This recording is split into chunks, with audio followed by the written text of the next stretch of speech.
기다렸습니다. 이 시간을. 예. 저도 기다렸습니다. 많은 분들이 기다리고 있고. 대선 이후 첫 시간이니까 간단 총평부터 한번 해볼까요? 기쁜 소식부터 전해야 되겠네요. 리얼미터가 조사한 정당 지지도에서 처음으로 국민의당을 제치고 3위를 기록했습니다. 3위. 예, 정당 지지도 3위. 그러니까 1당, 2당 다음에 3당이 된 거죠. 지지율은. 예. 수치를 말씀드리면 9.6% 거의 10%에 도달했는데 CBS 라디오가 리얼미터 1위에서 10일부터 사흘간 전국 19세 이상 유권자 1,516명 대상으로 표본오차 95%, 신뢰 수준 플러스 마이너스 2.5%, 응답률 7.8%, 중앙선관위 여론조사 심의위원회 홈페이지 참고하시면 되는데 개요를 항상 말해야 되니까 3위 일단 어떠십니까? 네, 제가 지난주에 여기 나왔을 때 6.2%의 그 지지율은 아쉽긴 한데 그것은 현찰일 뿐이고 또 우리가 추가로 어음으로 받은 것들도 꽤 있고 네. 앞으로 노력 이하에 따라서 그 어음이 현찰로 바뀔 것이라고 이제 말씀드린 바가 있는데 어음 9.6. 어음 중에 일부. 극히 일부가 우선 이렇게 바뀐 것 같고요. 결국에는 이 대통령 선거 투표에 대한 아쉬움을 가진 분들도 일부 있을 수 있습니다. 그러니까 그렇죠. 이 당도 잘 커야 되는데 이 표는 한 장밖에 없고 그래서 우선 급한 데다가 이 표를 주는 네. 그런 분들이 대선은 일단 끝났고 정권 교체가 됐기 때문에 정의당도 좀 힘내라라는 그런 어떤 응원의 의미로 지지세가 좀 늘어난 게 아닌가. 다만 아직 시작일 뿐이다. 아직 시작일 뿐이다. 예, 여름이 오기 전에 두 자리 숫자까지는 갈 수도 있다. 여름이 아니라 1, 2주 내에 갈 수도 있을 것 같은데요. 네, 그렇습니다. 그래서 저희들은 지금 보이는 거는 자유한국당밖에 안 보입니다. 저희들 바로 앞에 자유한국당이 있기 때문에 나머지는 잘 안 보입니다. 아니 근데 자유한국당도 워낙 대선 패배 후에는 항상 그렇긴 하죠. 떨어져가지고 사정권 안에 실제로 들어왔어요. 예. 몇 퍼센트 차이 안 나더라고요. 네, 그렇습니다. 예. 지금 그래서 사실은 탄핵당하고 지금 그 전직 대통령이 감옥에 가 있는 당이 이렇게 거리를 활보하게 내버려 두는 것도 사실은 마음이 불편하거든요. 네. 자, 이거는 대단히 축하할 일이고, 물론 지난 시간에 이혜원 의원과 같이 나오셔가지고 대선 직후에 네. 이제 소수 정당으로서의 이야기를 하셨는데 지금 단독으로 처음으로 이제 총평을 할 시간이 됐으니까 네. 그리고 시간도 좀 지났으니 자체적인 분석도 있었을 테고 그냥 대선을 한번 짚어보시면 가장 아쉬운 점이 뭡니까? 네, 아쉬운 점은 많죠. 네. 많은데 일단은 저는 누구 남을 탓하고 싶지는 않고요. 그동안에 정의당과 같은 존재는 많은 분들이 존재하는 걸 알고는 있었지만 명목상으로만 존재했을 뿐이지. 무슨 얘기를 하는지 잘 몰랐죠. 네. 노출 기회가 잘 없어요. 그렇습니다. 그런데 이제는 TV 토론 덕분이긴 합니다만은 뭘 주장하는지에 대해서 이제 제대로 알기 시작하면서 새롭게 이렇게 정의당을 평가하고 네. 지지하는 분도 계시고 또 그렇기 때문에 또 저희들이 어떤 견지해 왔던 입장이나 정책들의 부족한 점 이제 그런 것들도 사실 드러나는 계기가 된 것입니다. 그렇기 때문에 앞으로 그런 부족한 점을 많이 채워가지고 좀 더 우리 정치를 한 걸음 또 이렇게 발전시키는데 정의당도 한 몫을 하는 날이 오지 않겠는가 이렇게 생각됩니다. 실제 제가 이제 주변에서 듣기로는 말씀하신 대로는 정의당이 워낙 노출 기회가 없었기 때문에 네. 무슨 얘기를 하는지는 모르고 맨날 데모하고 파업하고 그런 것만 하는 정당이라는 이미지가 있었는데 심상정 대표가 워낙 여러 사안에서 똑부러지게 얘기를 했고 그래서 이제 20대 여성 유권자들한테는 걸크러쉬라고 표현하죠. 네. 네. 야, 저렇게 똑똑한 여성 대표가 게다가 또 다른 남성 대선 후보들을 막 제압하고 하니까 거기서 화나는 분들도 꽤 있고요. 아, 그렇습니다. 예. 그리고 40, 50대 주부들 사이에서도 저렇게 멋진 여성이 대표가 되는 게 굉장히 반갑고 그래서 새로운 지지층도 생겼고요. 그렇습니다. 예. 네. 기존에 정의당이 접근하지 못했거나 정의당을 잘 모르던 사람들 중에서 지지하는 사람들이 많이 생겼어요, 실제. 그렇습니다. 예, 주목하게 되고. 또 안타까운 것도 있어요. 보통 정의당이 이제 20대, 그러니까 젊은 세대에서 지지를 받을 거라는 생각들을 많이 하고 실제 그랬는데 깜깜이 기간 얘기 많이 해왔지 않습니까? 깜깜이 기간 되면 절반 반토막 난다. 과거의 사례를 보자면. 그래서 이번에도 깜깜이 조심해야 된다. 그렇죠. 그리고 정의당에 대한 어떤 그런 새로운 인식이라거나 또는 지지가 생긴 지 시간이 얼마 되지 않다 보니까 여물지 않은 거죠. 네. 그래서 온갖 이제 풍파에 시달리면서 거쳐온 어떤 그런 지지층하고 좀 다른 거죠. 네. 그래서 잘 안 보이게 되거나 좀 딴 얘기를 듣게 될 때 쉽게 흔들리게 되는 네. 그런 약점이 있고 그것이 이제 이번 깜깜이 기간 동안에 오히려 그 이전에 지지율보다도 좀 후퇴하는. 맞아요. 예. 그리고 그 기간 동안 또 유승민 후보에게도 많이 간 것 같아요. 제가 보기에는. 그래서 그 얘기 또 하지 않을 수 특히 없는데. 젊은 층에서. 그러니까요. 젊은 층에서 이제 도대체 자유한국당까지는 아는데 새누리당은 모르는. 네. 그 새누리당이 그동안에 어떤 일을 해왔는가 우리 역사에 있어서. 네. 이거까지 모르는 분들이 이제 그 유승민 후보와 바른정당에 대해서도 그냥 신흥 개혁 세력으로만 알게 되는 그러면서 이제 그쪽으로도 뭐 보수 진보 이런 구분도 없이 이제 좀 많이 옮겨가지 않았는가 이렇게 생각도 듭니다. 그거는 이제 물론 그 대선 직전에 있었던 탈당 사태가 네. 부른 동정표도 있고 그리고 이제 그 딸의 성희롱 사건도 있고 그런 동정표가 합쳐지고 그게 하필이면 사전선거 직전에 벌어져서 또 덕도 많이 보고 그런 것도 있습니다. 그렇습니다. 예. 이슈가 예. 계속 터졌던 거죠. 근데 심상정 후보 같은 경우는 5차 토론 이후로는 별 이슈를 만들어내지 못했던 그건 저희들이 어떤 문제인데 이슈를 만들어내지 못함으로써 다른 쪽은 좋은 일이든 나쁜 일이든 간에 예. 여하튼 계속해서 이슈가 생성되면서 그래서 주의를 모으고 지지도 함께 모아내는 과정이 되었던 거죠. 관심을 받게 됐죠. 그러면서 이제 잊혀지게 되는 기간이었는데 그때 또 이런 것도 겹쳤어요. 저희들이 여쭤보고 싶은 건데 심상정 후보가 이제 5차 토론 마지막 토론 때 유승민 힘내라. 예, 탈당 사태에 대해서 격려하는 거죠. 소수정당으로서. 그런데 거기서 그쳤으면 모르겠는데 이제 또 김종대 의원이었던가요? 한 라디오 인터뷰와 아마 김현정 뉴스주였던 걸 제가 기억하는데 인터뷰와에서 만약에 심상정 후보가 아니면 누구를 그러면 지지하라고 호소하겠느냐 이런 류의 질문에 대해서 그 단서를 뭐 보수 후보 중에라면 이렇게 달았으면 오해가 없었거나 했을 텐데 단서 없이 유승민 후보라는 이야기를 하다 보니까 힘내라 하고 그 두 가지가 합쳐지면서 이게 정의당의 전략인가? 그럴 리가 사실 없습니다. 없고. 네. 정 없으면 김종대를 찍어라 이렇게 얘기해야 되는 거죠. 근데 그 뜻은 아마도 네. 반드시 보수 후보를 꼭 찍어야 되겠다는 유권자가 있다면 홍준표 찍지 말고 차라리 유승민 찍어라 뭐 이런 뜻이 아니었겠는가 저는 생각하는데. 그런 맥락으로 저도 받아들이려고 했는데 어쨌든 그날의 인터뷰는 그렇진 않았어요. 그러다 보니 이 그렇다면 뭐 상당히 유감입니다. 그 두 가지가 합쳐져 가지고 20대 유권자 중에 말씀하셨다시피 진보 보수를 명확하게 구분한다기보다는 말도 명쾌하게 하고 입장도 분명한 소수 정당에 대해서 애정을 가지고 있던 분들 중에 그렇게 큰 차이가 없다면 옮겨가는데 마음의 저항이 없어지는 거죠. 그래서 거꾸로 유승민 후보 선거운동을 해주는. 젊은 유권자들 중에 뭔가 이렇게 힘 있는 그리고 뭐 될 것 같은 그런 후보들 말고. 그렇죠. 좀 새로운 후보 중에서. 네. 우리 보통 뭐 신상 이런 거 있지 않습니까? 신상.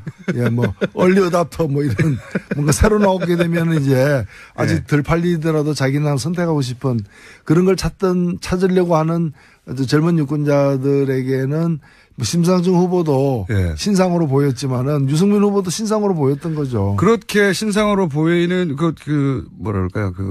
동정표. 선거에서 가장 무서운 동정표가 몰릴 때 이때 정의당 입장에서 그러면 유승민 후보를 찍어도 된다라고 하는 일종의 시그널, 허락 같은 심정적인 그래? 그럼 괜찮은 거야 하고 옮겨가게 하는 역할을 해줬다는 거예요. 하여튼 저희가 그렇게 여유 있는 집안이 아닌데 말 그렇게 보였다면은 예. 저희들이 좀 자만했던 거죠. 예. 그 마지막에는 다들 예민한 시기인데 네. 그런 시그널로 읽힐 게 분명히 있긴 있었어요. 예. 네. 그거는 의도하진 않았더라도 피해가 됐다. 실제로 많이 빠져나갔죠, 막판에. 판세 분석하실 때. 예, 저는 그렇게 생각합니다. 좀 빠져나갔습니다. 빠져나갔고, 유승민 후보 쪽으로 간 것도 꽤 있고요. 그래서 순위가 바뀌었지 않습니까? 저는 그게 제일 뼈아픈 대목입니다. 알겠습니다. 취임 대략 한 일주일여간의 행보는 어떻게 평가하십니까? 예, 저는 뭐 일주일이 아니라 뭐 한 달 이상 지난 것 같아요. 많이 지난, 한 달 이상, 더 이상 지난 것 같습니다. 예, 더 이상 지난 것 같죠. 사실 그 인수위 기간도 없이 네. 바로 이렇게 직무를 해야 되기 때문에 우려가 많았었죠. 우려도 많았는데 그에 비춰 봐서는 준비된 대통령이 아니라 네. 몹시 준비된 대통령. 몹시 준비된 대통령의 모습을 보여왔다. 네. 하고 생각되고 사실 이 기간은 아무것도 안 하고 가만히 있어도 그렇죠. 그렇게 생각해 보면 그 전임 대통령 박근혜 네. 같은 경우에는 아무것도 안 하고도 굉장히 이제 칭송을 많이 받던 그렇죠. 시기였거든요. 근데 굉장히 의미 있는 일들을 많이 했다고 저는 지난 일주일 동안에도 네. 한편으로는 공약을 이행한 것이라고도 볼 수 있지만 다른 한편으로는 대단히 상징적인 행보들을 많이 했고 네. 굉장히 영리하게 했어요. 그렇죠. 사실. 지난 네. 일주일간 보인 상징적 행보가 하나의 이벤트, 취임 초기 이벤트가 아니라 앞으로 국정을 어떻게 끌고 나갈 것이라는 걸 보여주는 하나의 그걸 시사해주는 예고편이었기를 저는 바랍니다. 우선순위를 아주 고심해서 골랐겠죠. 네. 수많은 일들 중에. 저도 굉장히 영리한 초반 일주일이었다라고 평가가 되는데 정의당 입장에서는 이렇게 잘하면은 어떻게 됩니까? 저는 이럴 때는 이해득실 따지지 말고 눈 감고 네. 박수 쳐야 된다. 눈 감고 박수 쳐야 된다. 네. 몹시 준비되었다. 네. 아주 특이한 점 하나는 저도 이제 뉴스를 계속 모니터링 하게 되는데 그 뭐 한 달 이상이라고 말씀하셨는데 최소한 1년 이상은 그 자리에 있었던 것 같은 느낌이 자꾸 들어요. 예, 그게 제가 볼 때는 네. 과거의 어떤 집권 경험과 또 그 집권 경험에서 돌이켜 볼 때 아쉬운 점이라거나 또는 나중에 그 부족했다고 평가되는 지점들이 있었을 거 아닙니까? 네. 그런 것들을 갖다가 메꾸려는 그런 아주 오랜 기간 동안의 어떤 성찰의 결과다. 그리고 밖에서 보는 사람들은 잘하네, 생각 이상으로 잘하네 이렇게 보일지 몰라도 당사자들은 아마도 지금 이 순간도 살 얼음판을 걷는 그런 심정으로 한 보 한 보를 내딛고 있는 게 아닌가. 특히 오늘 새벽에 그 양정철 전 비서관이 이제 입성하지 않겠다라고 이렇게 발표한 것에서도 보면은 제가 볼 때 입성한다 그래서 아무도 욕 안 할 텐데 큰 문제가 없는데도 불구하고 대단히 조심하는구나. 그런 이제 좀 그런 이제 여러 가지 사려 깊은 그런 태도가 또는 고뇌가 엿보이는 것 같아요. 좀 안 됐다는 생각도 듭니다. 왜냐하면은 한 10여 년간 고생했단 말이죠. 네. 가까이서. 그리고 이제 다시 청와대에 들어가든 혹은 중요한 자리를 맡아도 아무도 비난하지 않을 텐데 워낙 하도 삼철 이야기를 언론에서 많이 해왔다 보니까 스스로 조심하는 거죠. 스스로. 과도하게. 좀 안 됐다는 생각이 듭니다, 저는. 네, 다 그 사필 규정이기 때문에 보답이 있을 거라 생각됩니다. 그건 사필 규정이 아니지 않습니까? 잘못했을 때 나중에 혼나는 게 사필 규정인데. 이왕 알겠습니다. 보답이 있을 것이다. 이건 어떻게 평가하십니까? 다른 당들 있지 않습니까? 네. 가장 먼저는 안철수 전 후보가 전 대표라고 해야 되겠네요. 전 후보는 너무 이상하니까. 전 대표가 한 5일 만에 이제 5년 후에 다시 도전하겠다는 선언 지나치게 빨랐던 것 같은데 하여튼 그런 선언도 있고 그다음에 자유한국당은 강한 야당이 되겠다라는 선언도 있고 그 국민의당 입장에서 바른정당과 연대 얘기도 막 나오고 하여튼 물밑에서 여러 가지 얘기가 나옵니다. 그런 현상들 혹은 각각의 행보에 대해서는 어떻게 평가하십니까? 예, 아무래도 뭐 집권당이 이제 정해졌고 그러기 때문에 나머지 특히 야당 세력들 중에서 새로운 어떤 정치 구도를 짜는데 좀 더 유리한 어떤 위치나 또는 이제 그 세력의 확장을 갖다가 시도하는 건 충분히 있을 수 있는 일이라 생각되고요. 또 뭐 예를 들면 바른정당하고 국민의당에서 당론은 아니지만 각각의 당에서 일부 세력들이 뭐 통합을 추진하는 것도 그만큼 정체성이 한쪽은 민주당에서 나온 세력이고 한쪽에서는 새누리당 자유한국당에서 나온 세력이긴 하지만은 그만큼 또 그 정체성이 유사하다는 데서 이제 나온 발상으로 보여지고 그러나 또 다른 한편으로는 과거의 역사성 이런 것 때문에 또 통합이 쉽지만은 않은. 당대당은 아니어도 의원 단위에서 움직이지 않을까요? 그래서 제가 볼 때 유승민 전 후보는 바른당에 계속 남을 것 같고 네. 또 안철수 전 후보도 국민당에 계속 남을 것 같지만 나머지 사람들이 계속 남을지는 여전히 유동적인 앞으로의 어떤 지방선거라거나 또는 더 길게 보면은 총선까지 내다보면 대단히 유동적인 건 사실이 아닌가 이렇게 생각됩니다. 안철수 후보 워낙 갑자기 다시 보통 이제 대선 지고 나면 이제 반성 얘기 나오고 뭐 백서 얘기 나오고 뭐 회고록 쓰고 혹은 뭐 심지어는 은퇴 얘기도 나오고 한동안 잠잠했다가 그런데 비해서는 안철수 후보가 지나치게 빨리 나온 거 아니냐. 보통 이제 지지자들 이렇게 선거라는 게 마음의 빚을 차곡차곡 쌓아갔다가 이렇게 탁 받아가는 건데 마음의 빚을 쌓을 그런 틈도 없이 너무 빨리 나온 게 아니냐. 전 너무 다급했다. 예, 좀 그런 느낌이 많죠. 사실은. 네. 굉장히 좀 조급하다는 그런 상태가 아닌가 하는 느낌을 주는데. 그런 느낌 많이 줍니다. 아니, 뭐, 재수해서 안 돼서 이제 삼수를 하면은 그 시험이 1년 후에 있는 건데. 네. 삼수한다 그러면서 한 달 후에 시험이 있었으면 좋겠다. 뭐, 이제 그런 심정 비슷한 거죠. 그래서 저는 소위 참모진, 대선 기간 내내 있었던 참모진, 아마 아주 가까운 참모진 누군지는 모르겠습니다. 그런 참모진의 판단이 잘못된 게 아닐까, 이번에도. 이렇게 빨리 나올 이유는 없지 않습니까, 사실. 글쎄요, 그게 참모진의 판단인지. 본인의 판단인지. 예, 본인의 판단에 더 가까운 게 아닌가 생각됩니다. 좀 안타깝더라고요, 저는. 좀 이렇게 묵혀서. 과거에 이제 김대중 전 대통령, 거슬러 가면 많습니다만, 김대중 전 대통령 같은 경우에는 은퇴 선언까지 하고, 정계 은퇴 선언을 했다가 이제 몇 년 있다 돌아왔는데, 정계 은퇴 선언 때 그 아쉬움과 안타까움 같은 게 잔뜩 사람들 마음에 쌓여 있다가 다시 그걸 받아간 거거든요. 그런 과정이 없어서. 제가 하여튼 뭐 그 부분까지 챙길 여유는 없습니다. 여유는 없고.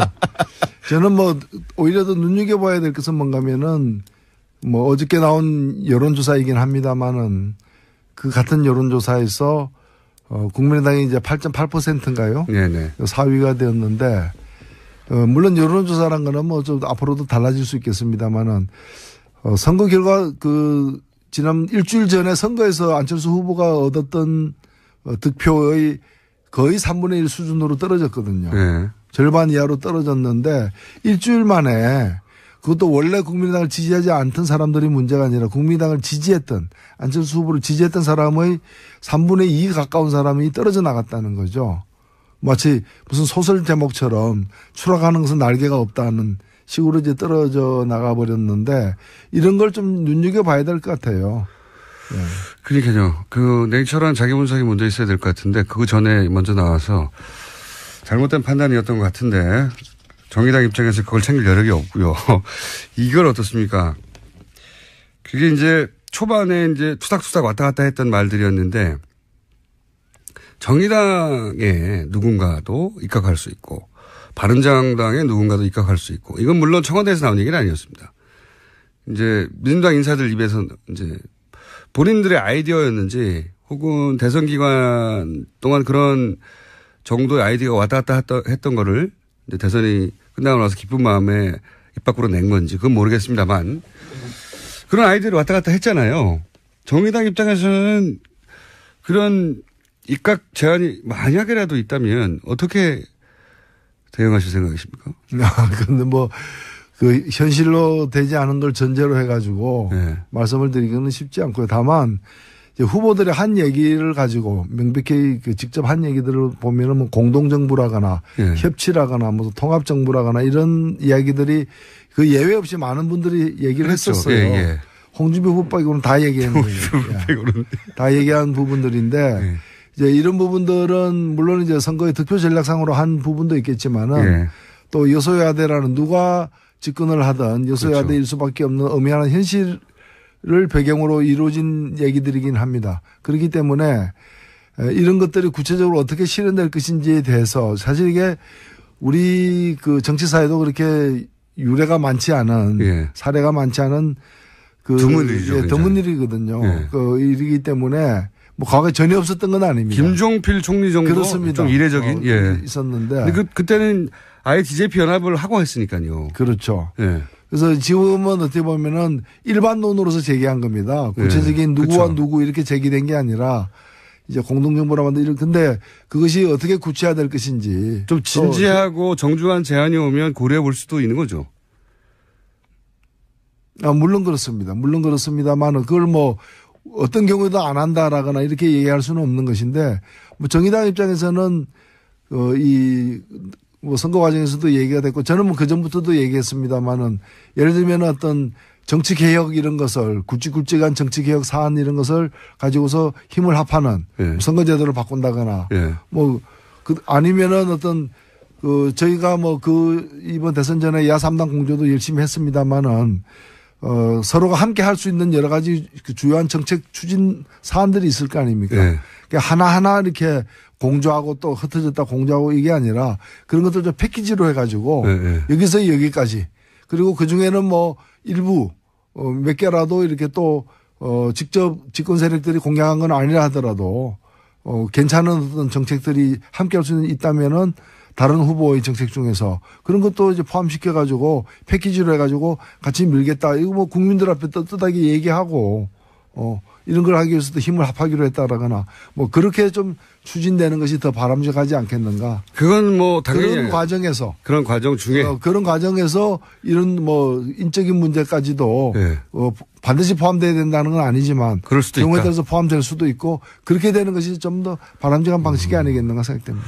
그럴 수도 있겠네요. 과거에 이제 이런 얘기를 드리는 이유 중에 하나가 과거에 노무현 그 정부와 당시 이제 민주노동당 관계가 그다지 세련되지 못했었잖아요. 예. 그렇죠. 예. 그래.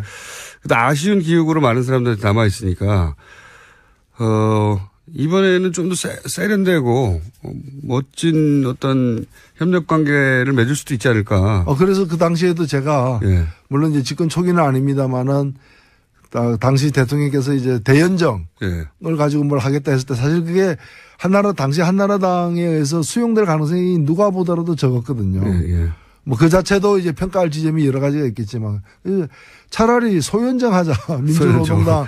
그러니까 소연정 해도 나름대로 힘이 되기 때문에 예. 그래서 그 당시 민주노동당이 내걸고 있던 몇 가지 정책 사안들을 또 수용하는 방식으로 해서 뭐 소연정은 어떠냐라는 제가 그 제안했다가 당에서도 상당히 좀 곤란한 지경에 놓이기도 했는데. 잘 모르시겠지만은, 노회찬 대표가 당에서 비주류입니다. 그렇지 않습니다. 완전 주류는 아니시잖아요. 제가 뭐 술을 자주 먹지 않기 때문에 주류는 아닙니다만은. 여하간. 그래서 이제 이번에는 좀 실제 좀 세련되게 그리고 그게 어떤 자리인지는 모르겠지만 인적인 관계에서도 협력하고 그런 모습을 보여주면 사람들에게 훨씬 더 저는 정의당 입장에도 굉장히 좋을 것 같거든요. 이게 단순히 위에서 아래로 우리한테 뭐 자리를 하나 주는 거야 이런 식으로 받아들일 게 아니라 현실 정치 세력으로서 집권 능력이 있다는 걸 실제 뭐 장관 자리든 뭐든 행정으로 보여주는 것도 필요하잖아요.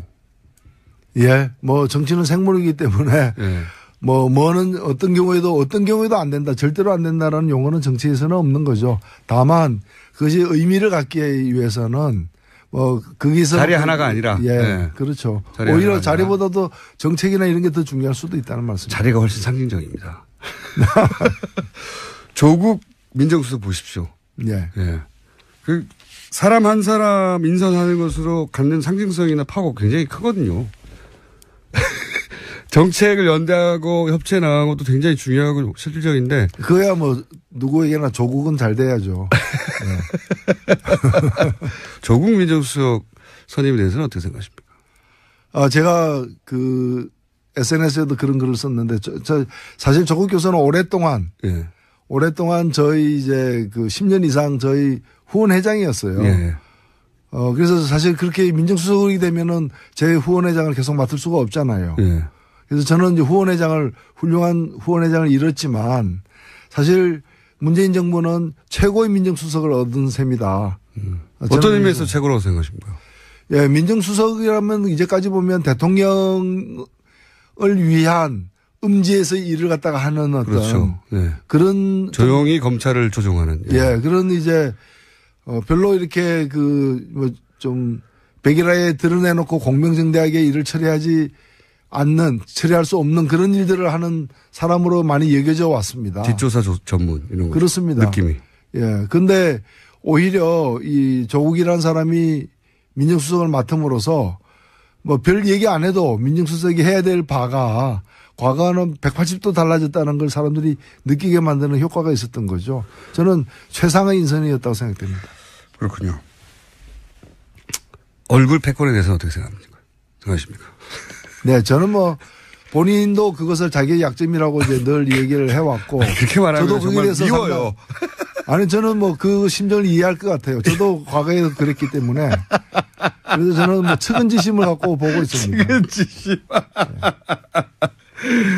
아니, 제가 이제 이게 농담처럼 한 얘기가 자유한국당에서는 아예 진짜로 그 외모를 걸고 나오셔가지고 그 논평 못 보셨군요. 예. 예. 자유한국당에서 한번 찾아보십시오. 다음 시간에 시간이 거의 다 돼서 오늘 여기까지만 얘기할 텐데 정말로 외모에 대해서 진지하게 문제 삼더라고요. 네, 그쪽은 주로 돈을 들여서도 고치는 쪽이잖아요.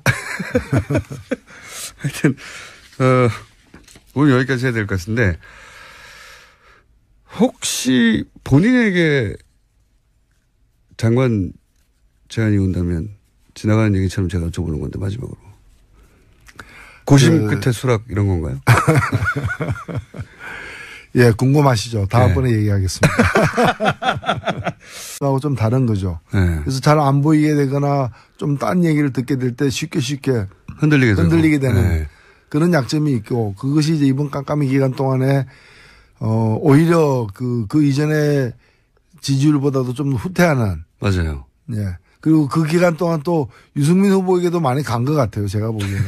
그래서 그 얘기 또 하지 않을 수 없는데. 특히 젊은 층에서. 그러니까요. 젊은 층에서 이제 도대체 자유한국당까지는 아는데 새누리당은 모르는. 네. 그 새누리당이 그동안에 어떤 일을 해왔는가 우리 역사에 있어서. 네. 이거까지 모르는 분들이 이제 그 유승민 후보와 바른정당에 대해서도 그냥 신흥 개혁 세력으로만 알게 되는 그러면서 이제 그쪽으로도 뭐 보수 진보 이런 구분도 없이 이제 좀 많이 옮겨가지 않았는가 이렇게 생각도 듭니다. 그거는 이제 물론 그 대선 직전에 있었던 탈당 사태가 네. 부른 동정표도 있고 그리고 이제 그 딸의 성희롱 사건도 있고 그런 동정표가 합쳐지고 그게 하필이면 사전선거 직전에 벌어져서 또 덕도 많이 보고 그런 것도 있습니다. 그렇습니다. 예. 이슈가 예. 계속 터졌던 거죠. 근데 심상정 후보 같은 경우는 5차 토론 이후로는 별 이슈를 만들어내지 못했던 그건 저희들이 어떤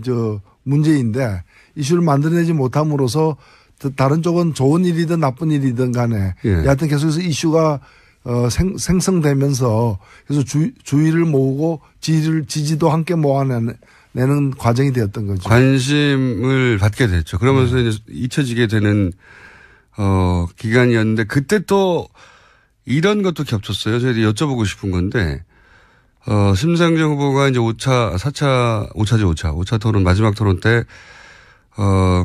유승민 힘내라. 예, 탈당 사태에 대해서 격려하는 거죠. 소수정당으로서. 그런데 거기서 그쳤으면 모르겠는데 이제 또 김종대 의원이었던가요? 한 라디오 인터뷰와 아마 김현정 뉴스주였던 걸 제가 기억하는데 인터뷰와에서 만약에 심상정 후보가 아니면 누구를 그러면 지지하라고 호소하겠느냐. 이런 류의 질문에 대해서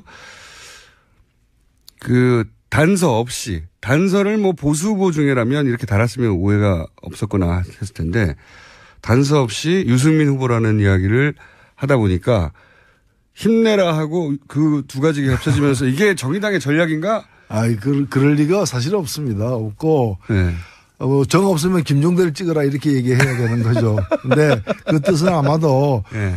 반드시 보수 후보를 꼭 찍어야 되겠다는 유권자가 있다면 홍준표 찍지 말고 차라리 유승민 찍어라 뭐 이런 뜻이 아니었겠는가 저는 생각하는데. 그런 맥락으로 저도 받아들이려고 했는데 어쨌든 그날의 인터뷰는 그렇지는 않았어요. 네. 그러다 보니 그렇다면은 뭐 상당히 유감입니다. 그 두 가지가 합쳐져 가지고 20대 유권자 중에 말씀하셨다시피 진보 보수를 명확하게 구분한다기보다는 말도 명쾌하게 하고 입장도 분명한 소수 정당에 대해서 애정을 가지고 있던 분들 중에 그래 그렇게 큰 차이가 없다면 옮겨가는데 마음의 저항이 없어지는 거죠.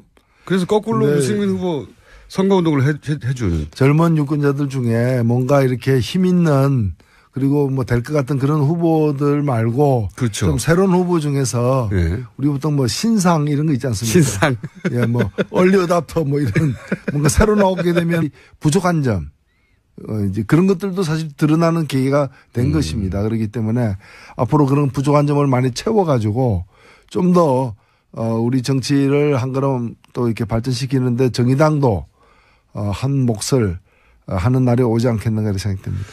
실제 제가 이제 주변에서 듣기로는 말씀하신 대로 정의당이 워낙 노출 기회가 없었기 때문에 네. 무슨 얘기를 하는지는 모르고 맨날 데모하고 파업하고 그런 것만 하는 정당이라고 하는 이미지가 있었는데 심상정 대표가 워낙 여러 사안에서 똑부러지게 얘기를 했고 그래서 이제 20대 여성 유권자들한테는 걸크러쉬라고 표현하죠. 네. 네.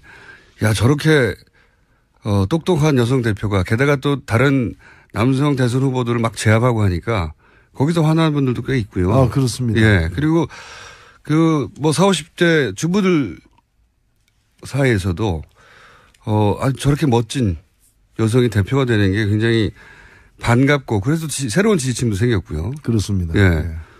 기존에 정의당이 접근하지 못했거나 정의당을 잘 모르던 사람들 중에서 지지하는 사람들이 많이 생겼어요, 실제. 그렇습니다. 예, 주목하게 되고. 또 안타까운 것도 있어요. 보통 정의당이 이제 20대, 그러니까 젊은 세대에서 지지를 받을 거라는 생각들을 많이 하고 실제 그랬는데 깜깜이 기간 얘기 많이 해왔지 않습니까? 깜깜이 기간 되면 절반 반토막 난다. 과거의 사례를 보자면. 그래서 이번에도 깜깜이 조심해야 된다. 그렇죠. 그리고 정의당에 대한 어떤 그런 새로운 인식이라거나 또는 지지가 생긴 지 시간이 얼마 되지 않다 보니까 여물지 않은 거죠. 네. 그래서 온갖 이제 풍파에 시달리면서 거쳐온 어떤 그런 지지층. 기다렸습니다, 이 시간을. 예. 저도 기다렸습니다. 많은 분들이 기다리고 있고. 대선 이후 첫 시간이니까 간단 총평부터 한번 해볼까요? 기쁜 소식부터 전해야 되겠네요.